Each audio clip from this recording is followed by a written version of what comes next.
Ne nous lassons pas de faire le bien. Car le moment venu, nous récolterons si nous n'abandonnons pas. C'est ce que nous rappelle la Bible dans Galates 6 verset 9. Une autre traduction dit « Ne nous lassons pas de bien faire, car nous récolterons au temps convenable, si nous ne nous fatiguons pas. » Ces deux traductions transmettent la même sagesse divine. Nous devons persévérer face aux difficultés, sachant que notre fidélité sera récompensée. Je suis donc ici pour vous encourager aujourd'hui à faire confiance à Dieu et à ne jamais abandonner.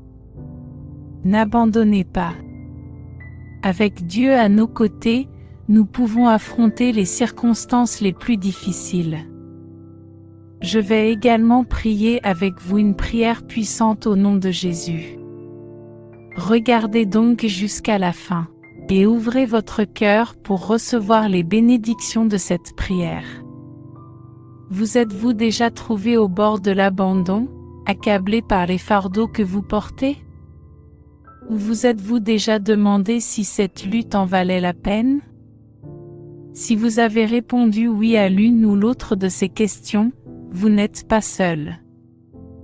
Nous sommes tous confrontés à des défis, à des difficultés financières, à des déchirements émotionnels, à des problèmes de santé, à la douleur profonde de la perte d'un être cher. Et la liste est longue. Dans ces moments-là, l'instinct d'abandonner, de jeter l'éponge, semble presque inévitable. Mais rappelez-vous, faites confiance à Dieu et n'abandonnez jamais. La promesse de Dieu n'est pas que nous ne nous fatiguerons jamais. C'est que nous récolterons une moisson si nous continuons à aller de l'avant. Examinons quelques points importants à garder à l'esprit qui vous encourageront à ne pas abandonner, même lorsque les choses deviennent difficiles. Le premier point important est de savoir que la terre promise se trouve juste au-delà de l'obstacle. Ce que je veux dire ici, c'est que souvent, les plus grandes percées, les réponses à nos prières et la terre promise des bénédictions que nous attendons se trouvent juste de l'autre côté des obstacles que nous rencontrons. Ainsi, lorsque nous avons envie d'abandonner, il se peut que nous soyons en fait plus proches de notre miracle que nous ne le pensons. Reprenons l'histoire des Israélites. Ils ont erré dans le désert pendant 40 ans, juste à la porte de la terre promise. Pouvez-vous imaginer qu'ils aient abandonné juste avant d'atteindre leur destination? Dans le livre de Josué, chapitre 1, verset 3, Dieu dit à Josué, « Tout lieu que foulera la plante de ton pied, je te l'ai donné, comme je l'ai dit à Moïse. » Tout comme eux, vous êtes peut-être plus près de votre percée que vous ne le pensez. N'abandonnez donc pas, car l'aube est souvent plus sombre juste avant que la lumière ne perce. C'est souvent lorsque nous sommes le plus près de nos objectifs que nous envisageons d'abandonner les épreuves et les tribulations auxquelles tu es confronté. Elles ne sont pas là pour vous arrêter. Elles sont là pour vous préparer, mes amis. La terre promise n'est pas seulement un endroit où coule le lait et le miel.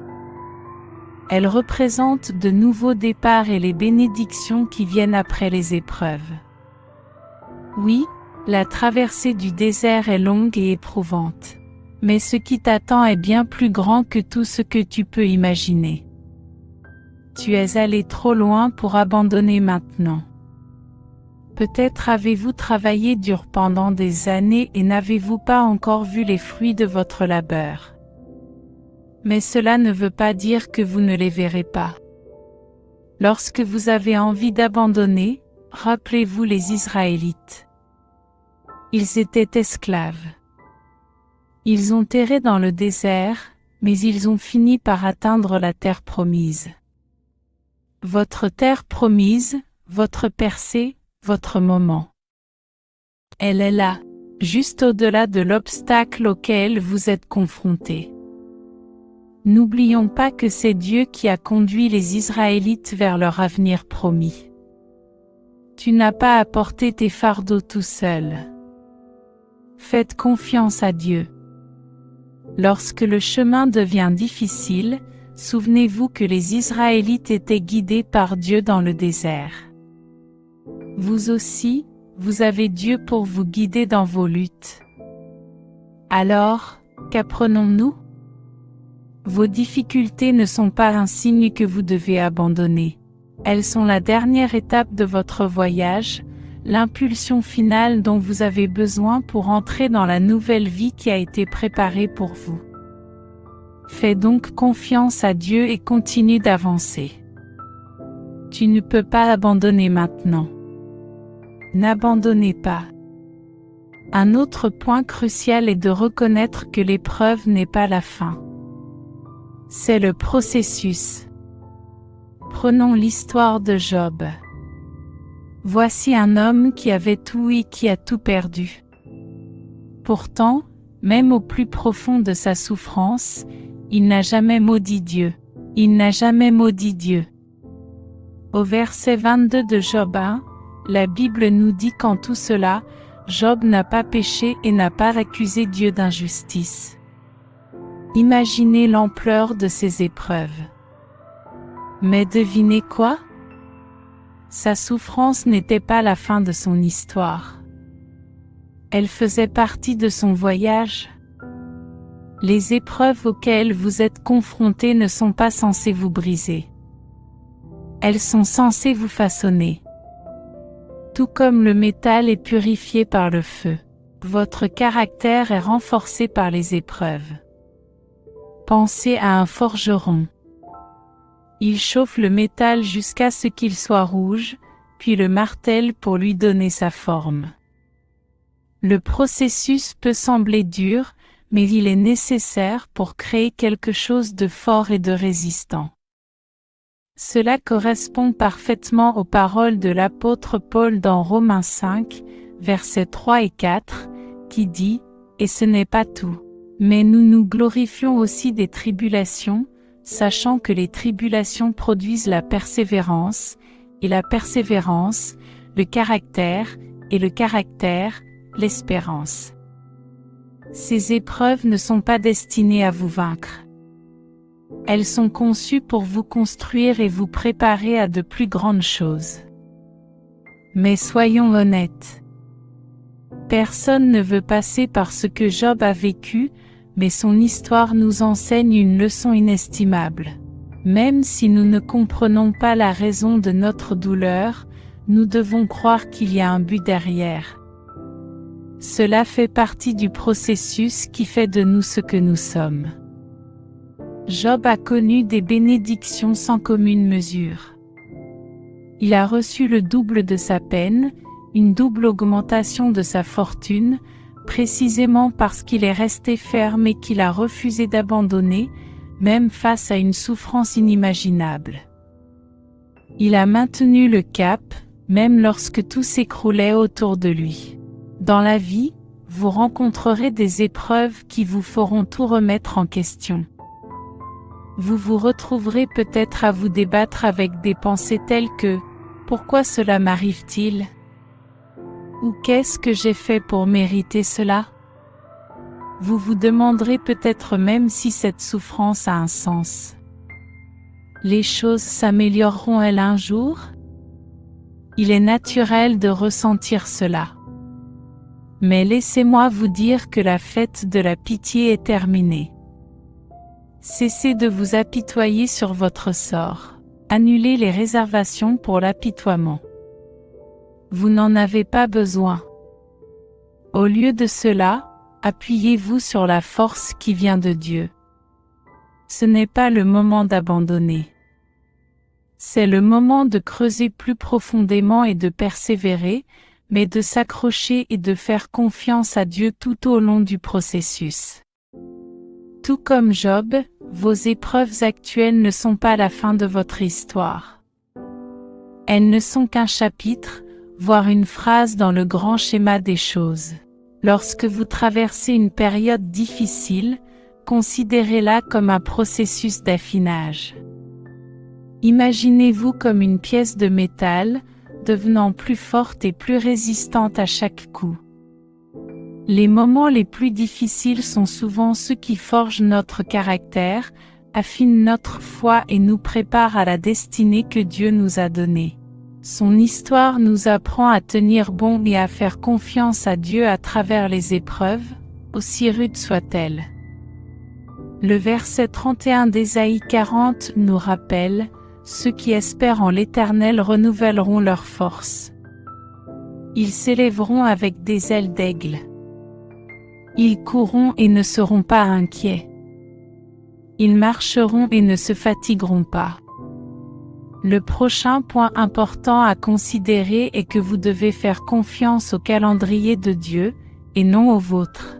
Sarah et Abraham ont attendu des décennies avant de recevoir la promesse d'un enfant. Joseph a passé des années en prison avant d'accéder au pouvoir.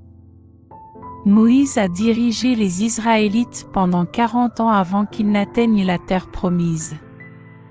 Qu'ont-ils tous en commun?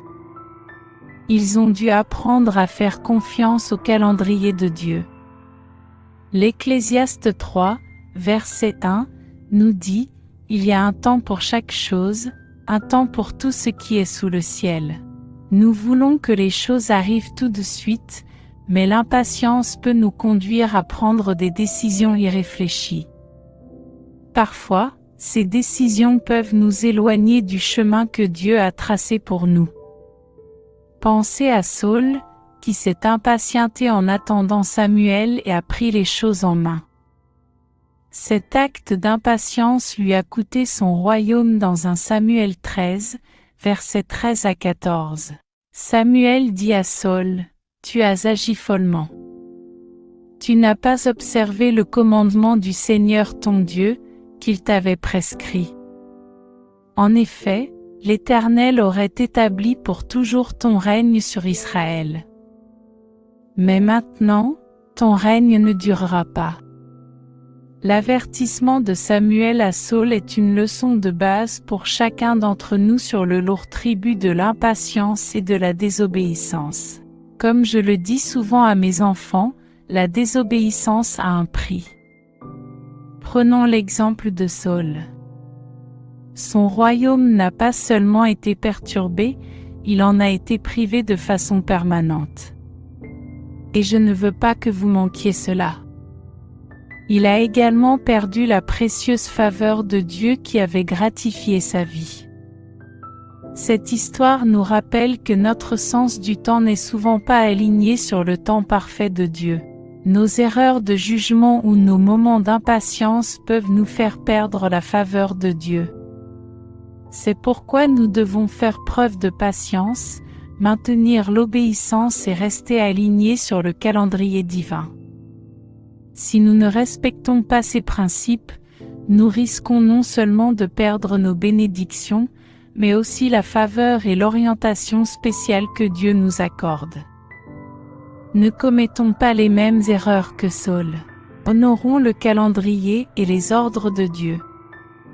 Ce faisant, nous prospérons réellement et nous sommes également en mesure de maintenir une relation de faveur avec le Seigneur. Ne précipitez pas le processus. Comprenez que le temps de Dieu est toujours parfait, même s'il ne correspond pas à nos propres plans. Vous priez peut-être pour un emploi, un partenaire de vie ou une amélioration de votre santé. Vous avez fait tout ce que vous pouviez. Vous avez fait tout ce que vous pouviez et vous attendez que quelque chose se passe. Nous devons tous attendre le moment parfait de Dieu. Tout comme Sarah, Abraham, Joseph, Moïse et bien d'autres. Lorsque vous vous sentez impatient, retournez à la Bible ou regardez à nouveau cette vidéo. Lisez les récits des héros de la foi qui ont dû attendre le Seigneur. Voyez comment leur histoire s'est déroulée. Ils sont dans la Bible pour une raison, pour nous rappeler de faire confiance au temps de Dieu, même quand c'est difficile. La prochaine fois que vous regarderez l'horloge en vous demandant quand Dieu agira, souvenez-vous que son temps est parfait. La période d'attente n'est pas une période perdue. C'est une saison de croissance, une saison de préparation pour ce qui est à venir. Fais confiance au timing de Dieu et ne prends pas de raccourcis qui pourraient t'éloigner du chemin qu'il t'a tracé. Un autre point important est de se rappeler que la grâce de Dieu est suffisante. L'apôtre Paul avait une épine dans la chair, une souffrance constante qu'il devait endurer. Il a supplié Dieu de la lui enlever. Et quelle a été la réponse de Dieu? Nous voyons sa réponse dans 2 Corinthiens 12, verset 9, qui dit « Ma grâce te suffit, car ma force s'accomplit dans la faiblesse ». Ce verset nous rappelle que, même dans nos heures les plus sombres, la grâce de Dieu est suffisante. Il n'est pas nécessaire d'être parfait. Vous n'avez pas besoin d'avoir tout ce qu'il faut. La grâce de Dieu est plus que suffisante pour vous soutenir lorsque vous avez envie d'abandonner. Sa force est parfaite dans notre faiblesse. Quand nous sommes faibles, c'est là qu'il est fort. La Bible fait écho à ce sentiment dans Joël 3, verset 10, en disant que le faible dise « Je suis fort ». Ce verset nous rappelle que notre force vient d'une puissance supérieure à la nôtre. En reconnaissant nos faiblesses, nous ouvrons la porte à la force de Dieu pour qu'elle se manifeste dans notre vie. Peut-être êtes-vous confronté à quelque chose qui vous semble impossible à surmonter en ce moment. Vous êtes fatigué, vous êtes épuisé et vous avez l'impression de ne pas pouvoir continuer, mais vous n'êtes pas obligé de traverser cette épreuve seul. Laissez la grâce de Dieu vous remplir, vous donner de la force et vous soutenir. Job, un grand homme de foi, a eu ses moments de faiblesse, mais il n'a pas abandonné. Il s'est appuyé sur la grâce de Dieu. Si vous y réfléchissez bien, la grâce de Dieu est un don incroyable. Nous ne la méritons pas. Nous ne pouvons pas. Elle nous est simplement donnée gratuitement, et c'est une chose à laquelle il faut s'accrocher. C'est une chose à laquelle il faut s'accrocher, surtout dans les moments difficiles. Vous n'avez pas à traverser les épreuves tout seul. La grâce de Dieu vous soutient. Alors, quand vous avez envie d'abandonner, quand vous avez l'impression de ne pas pouvoir faire un pas de plus, souvenez-vous de ces mots. La grâce de Dieu est suffisante. Tu as tout ce qu'il te faut pour surmonter tes épreuves. N'abandonnez pas. Faites confiance à la grâce suffisante de Dieu et permettez à sa force d'être parfaite dans votre faiblesse. Et vous savez quoi d'autre est un autre point intéressant. Votre témoignage peut être le guide de survie de quelqu'un d'autre. Lorsque nous sommes confrontés à des difficultés, il est facile de se concentrer uniquement sur nos luttes. Mais avez-vous déjà pensé que vos épreuves pouvaient être le guide de survie de quelqu'un d'autre? Comme dans le récit biblique de la Samaritaine au puits qui est retournée dans sa ville. Elle est retournée dans sa ville et a partagé son témoignage, amenant ainsi de nombreuses personnes à croire en Jésus. En Jean 4, verset 39, la Bible nous dit « Beaucoup de Samaritains de cette ville crurent en lui, à cause de la parole de la femme qui avait rendu témoignage. Il m'a raconté tout ce que j'ai fait. » Votre histoire peut inspirer d'autres personnes, leur montrer le chemin et leur donner de l'espoir. Cela fait partie de notre mission divine. Dieu veut que nous soyons des catalyseurs de changement et des phares de lumière dans la vie de ceux qui nous entourent. En partageant vos difficultés et la façon dont vous les avez surmontées, vous pouvez inspirer la résilience et la foi, en encourageant les autres à ne jamais abandonner et à faire confiance au plan de Dieu. Il y a quelque temps, j'ai vécu une expérience éprouvante qui a mis ma foi à l'épreuve. J'étais entré brièvement dans un magasin, avant de revenir et de constater que ma voiture avait été cambriolée. Mon sac d'ordinateur portable, qui contenait mes cartes bancaires et des documents importants, a été volé. Au début, j'ai été submergé par la peur et j'ai pensé abandonner l'idée de retrouver mes biens. Mais à ce moment critique, je me suis tourné vers Dieu, lui demandant d'intervenir dans la situation et de m'aider à récupérer ce qui m'avait été volé. Avec cette prière dans mon cœur, j'ai déposé un rapport de police et je suis rentré chez moi. Je me suis accroché à l'espoir de récupérer mes affaires. Étonnamment, un collègue m'a rapidement appelé pour me dire que mon sac était au poste de police. Quelqu'un l'avait rendu. Aujourd'hui encore, je ne peux pas expliquer comment mes affaires volées m'ont été rendues. En toute intégrité. Mais toute la gloire revient à Dieu. Dieu a répondu à ma prière. C'est le Dieu que nous servons, plus grand que n'importe quel obstacle ou problème que nous pourrions rencontrer. Alors, mettez votre confiance en lui et n'abandonnez jamais. Notre Dieu est fidèle. S'il l'a fait pour moi et pour d'innombrables autres, il le fera pour vous. Ainsi, lorsque vous choisissez de persévérer, vous ne prenez pas seulement une décision pour vous-même. Vous prenez une décision pour tous ceux qui vous observent, tous ceux qui savent que vous traversez une période difficile. Votre décision de persévérer peut être le catalyseur qui aidera quelqu'un d'autre. Continuez à. Dans l'épreuve que j'ai vécue avec les objets volés, mon expérience est devenue un témoignage puissant pour mes collègues, les officiers de police et tous ceux qui étaient au courant de la situation. Ils ont tous compris à quel point il était improbable que je récupère ces objets.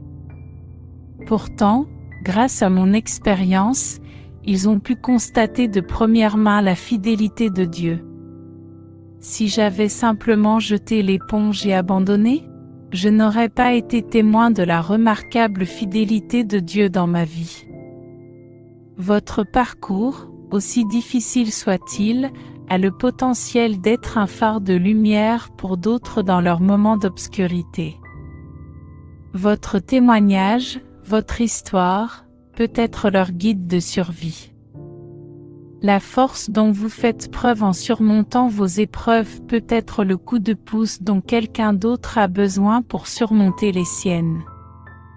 Regardez autour de vous, des gens se battent. Tout comme vous, ils traversent des difficultés, font face à des défis, ressentent l'envie d'abandonner. Et si votre histoire pouvait leur donner de l'espoir? Et si votre histoire pouvait les inciter à se battre un jour de plus? Alors n'abandonnez pas, non seulement pour votre bien, mais aussi pour celui de ceux qui vous entourent. En persévérant, vous n'assurez pas seulement votre percée, mais aussi potentiellement la leur. Faites confiance à Dieu, accrochez-vous à votre foi et n'abandonnez jamais. Votre histoire est trop importante, votre témoignage trop précieux. Je vous mets au défi de tenir bon dans tout ce que vous avez à affronter aujourd'hui. Vous n'êtes pas seul. Dieu est avec vous, et nous sommes là pour nous soutenir mutuellement. C'est la raison pour laquelle nous publions ces dévotions quotidiennes et prions chaque jour pour ceux qui font partie de notre communauté de foi. Ce n'est pas parce que c'est facile. En fait, ce n'est pas facile du tout. Mais nous croyons que nous avons été appelés à le faire. Nous comptons sur la force de Dieu. Parce que nous sommes là pour vous, nous sommes engagés dans cette mission pour le Christ. Et Dieu a un plus grand dessein dans tout cela, celui de toucher des millions de vies. Engageons-nous donc à surmonter nos épreuves individuelles et à le faire en tant que communauté unie et forte, remplie de foi. Le message est clair. N'abandonnez pas. Faites confiance à Dieu et n'abandonnez jamais. Avec Dieu à vos côtés, vous n'êtes pas un lâcheur. Vous êtes un gagnant. Maintenant, à tous ceux qui se trouvent à portée de ma voix, adressons-nous au Seigneur dans la prière. Je veux que vous priez cette prière avec moi afin que vous puissiez bénéficier de toutes les bénédictions de cette prière. Prions notre Dieu de grâce et d'amour, notre Père céleste, le Créateur de tout ce qui est visible et invisible. Ta gloire remplit les cieux et ta grâce remplit nos cœurs. Père, je me présente devant toi, te demandant humblement pardon pour les fois où j'ai mal agi et pour les moments où ma foi a vacillé. Seigneur, je me tiens devant toi maintenant. Je m'engage à ne pas abandonner, à ne pas baisser les bras. Je suis reconnaissant pour les bénédictions que tu as en réserve pour moi. Dépasse de loin les défis qui se dressent sur mon chemin, Seigneur. Je te remercie de ce que mes épreuves ne sont pas la fin. Elles sont le processus qui me rend plus fort. Père, je te demande de me donner la patience de faire confiance à ton timing et non au mien. Seigneur, éloigne-moi des tentations.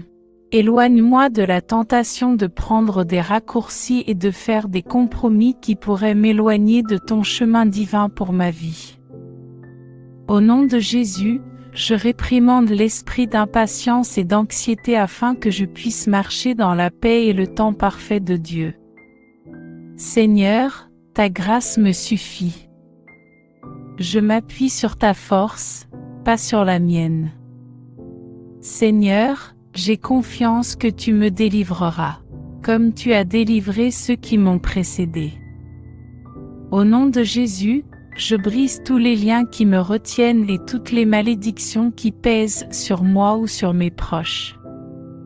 Seigneur, je te demande de toucher mon corps, mon âme et mon esprit pour me guérir. Je te remercie, Seigneur, pour ta protection divine, tes abondantes bénédictions et tes miséricordes. Père, je te demande de couvrir mes proches de ton amour et de ta grâce.